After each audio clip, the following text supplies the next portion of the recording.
alaykum. Bugun sizlar bilan o'tadigan mavzumiz bolaning erkin mavzuga doir chizgi rasmlarini tahlil qilish, rasmda namoyon bo'ladigan shaxs xususiyatlarini aniqlash. Siz bilan Bahriddin va O'g'iloy rejalarimiz bilan tanishib chiqadigan bo'lsak, bolaning erkin chizgan rasmlarining nazariy asoslari, erkin mavzuga rasm chizishning maqsadi va vazifalari, rasm chizish jarayonini tashkil qilish shartlari, tinch, erkin muhit tashkil etish shartlari, formal tahlil mezonlari tuzilishi, texnika elementlari, kompozitsiya, figuralar joylashuvi, markaz, chetlar, bo'sh zonalar. 5-si mazmuniy tahlil mezonlari, syujet, mazmun, ramzlar, rasmda kimlar va nimalar tasvirlangani, oila, do'stlar, hayvonlar, tabiat.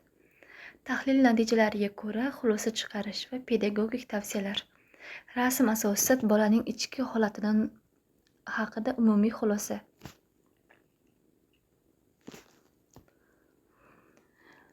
Bolaning erkin chizgan rasmlarining nazariy asoslari.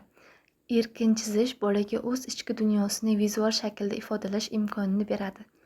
Rasm bu bolaning hissiyotlari, ichki kechinmalari, kognitiv jarayonlari, tasavvurlari haqida bevosita axborot beruvchi ko'zgudir.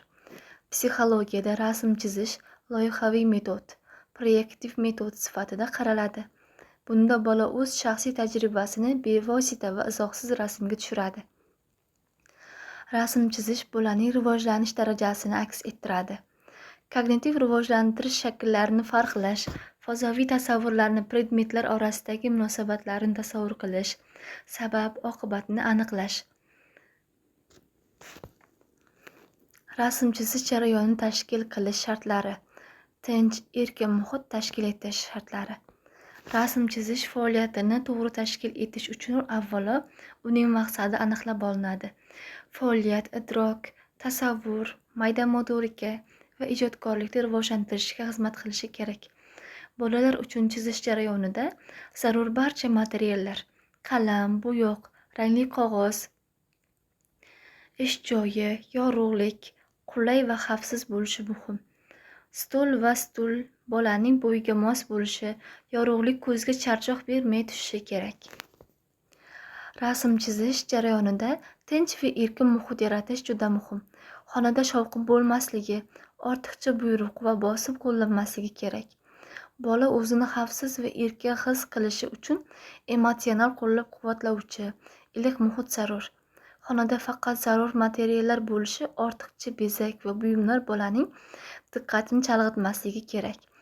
Bola xato qilishdan qo'rqmasligi kerak. Chizilgan har qanday rasm qadrlanadi va qabul qilinadi. Tarbiyachi yumshoq, qo'llab-quvvatlovchi ohangda gapiradi. Bolaga ochiq savollar beriladi. Bu savollar bola fikrini erkin bayon qilishga yordam beradi.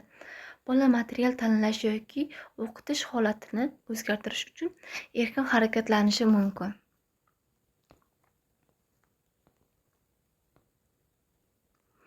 Mazmuniy tahlil mezonlari, syujet, mazmun, ramzlar, rasmda kimlar va nimalar tasvirlangani, oila, do'stlar, hayvonlar yoki tabiat.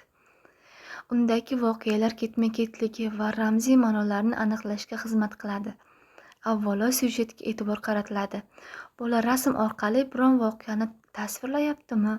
Unda harakat yoki aloqadorlik bormi? Voqea mantiqan bog'langanmi? Shular ko'riladi. Keyin mezon mazmun. Bola rasmda nimani aytmoqchi bo'lgani, asosiy g'oya, elementning mazmuniga mosligi, rasmning mavzu bilan uyg'unligi tahlil qilinadi. Rasmda tasvirlangan detal va obyektlar bolaning dunyoqarashi va ichki kechinmalaridan darak beradi. Tahlil natijalariga ko'ra xulosa chiqarish va pedagogik tavsiyalar. Rasm asosida bolaning ichki holati haqida umumiy xulosa. Tahlil jarayonida bolaning chizgan rasmida syujet, mazmun, ranglar, kompozitsiya, detallar, shuningdek ifoda va emotsional fon o'rganiladi. Ushbu mezonlar bola haqida quyidagi umumiy ma'lumotlarni keltirib chiqarishga yordam beradi. Bolaning umumiy holati. Rasmda tanlangan ranglar, chiziqlar bosimi va qilayotgani bilinadi. Yorqin va aks uyg'un ranglar odatda ijobiy kayfiyatni, xotirjamlikni bildiradi.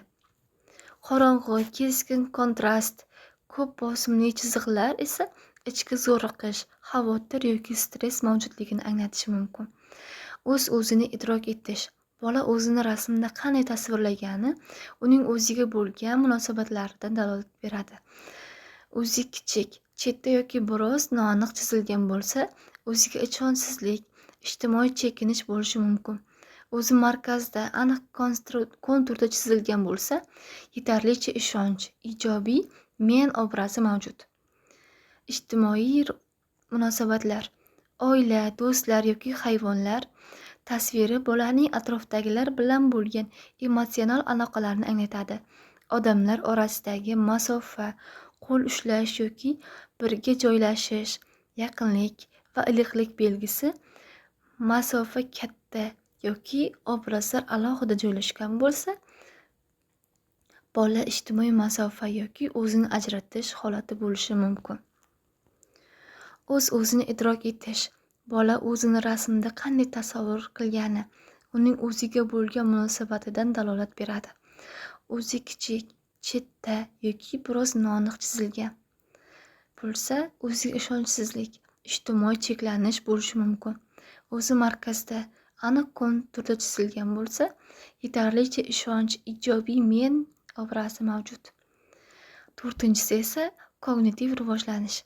Detallarning aniqligi, kompozitsiya tartibi, fazoviy tasavvur bolaning tafakkuri va kuzatuvchanligini ko'rsatadi. Tartibsiz kompozitsiya juda ko'p keraksiz detal fikrning tarqoqligi va impulsivligini ifodalashi mumkin. Sizlar bilan tahlil mezonlari, ya'ni formal tahlil mezonlari tuzilishi, texnika, elementlar, kompozitsiyalar, figuralar joylashuvi, markaz, chetlar, bo'sh zonalar. Tuzilishi.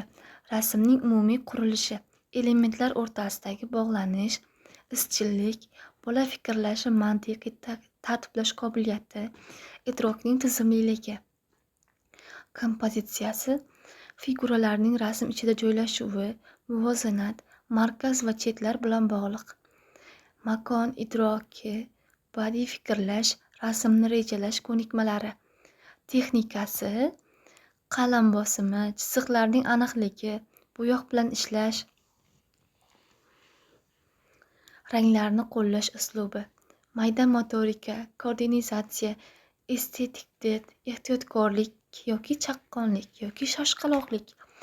Figuralar joylashuvi, obrazlarning markazga yaqin yoki chetga surilganligi. Bola uchun qaysi obrazlar muhimroq ekanligini e'tibor. Markazdami yoki chetda qolib ketganmi? Shular e'tiborga olinadi. Elementlar. Asosiy va ikkinchi darajali tasvirlar, detal miqdori va nisbatlar, kuzatuvchanlik, diqqat, tafakkur darajasi, voqelikni idrok qilish usuli. Chetlar rasmning qanchalik to'ldirilgan yoki bo'sh qolgan qismlari, faollik, ishonchsizlik, tasavvur kengligi, makon bilan ishlash darajasini ifodalab beradi. Sizlar bilan slaydimizni o'qib tugatdik. Bugungi mavzuyimiz shulardan iborat edi. E'tiboringiz uchun rahmat.